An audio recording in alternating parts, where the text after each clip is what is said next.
The biggest issue that I have that I need to see solved is who gets in trouble when a self-driving car unalives someone. I don't want to have a fleet of cars for that car to cause someone to lose their life and be held responsible for it. Life is too short. I'm not trying to spend it in jail or even in court, to be honest. So I would need to see that happen first. So that's the biggest roadblock. The second thing that would need to happen is it would have to just be financially worth it, right? I know that I can get away I can claim I'll do certain things financially just for the right share of it all. But my goal is to no longer have to sit in a seat and make money. My goal is to not actively have to make money and increase the amount of ways that I can passively make money.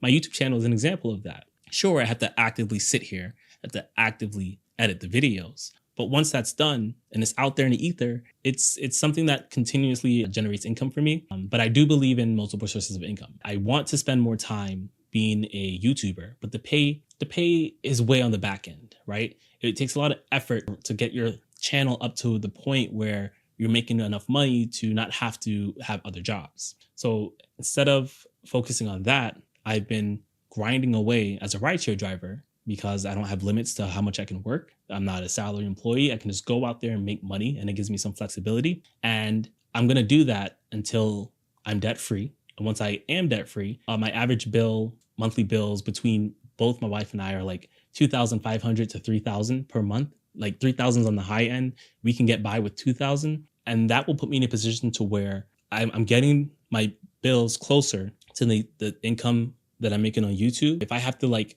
supplement some of that with driving on the weekends, Friday, Saturday, Sunday, that's fine. But I can essentially go from being a full-time rideshare driver to being a part-time rideshare driver and like trying to become a full-time YouTuber. And that's kind of what I want from you guys, not to become YouTubers. I want you guys to be in a position to where, one, you're insulated from what's happening in the economy. No matter who's in office, whether it's Trump, whether it was Biden, recessions are a normal cycle that happens every couple of years. Personally, I feel this one is being forced more quickly, right? And whatever, right? Good or bad, whatever. But I think that it's moments like this that I'm really trying to insulate myself from and teach you guys to insulate yourselves from as well, right? I want to be in a position that, generally speaking, I want to be in a position that it doesn't matter who's in office because I've taken care of myself financially, that there's nothing that they could do to really have a negative impact on what I have going on in my household. My goal right now is to build a moat so that decisions that are made outside of my household don't affect me inside of my household, whether it's with Uber, whether it's with Lyft,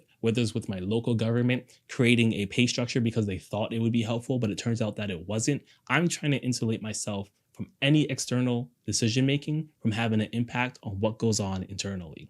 And that's what I want for you guys. That's the main reason I even started a YouTube channel. And it's the main thing I'm trying to convince people of today. So yeah,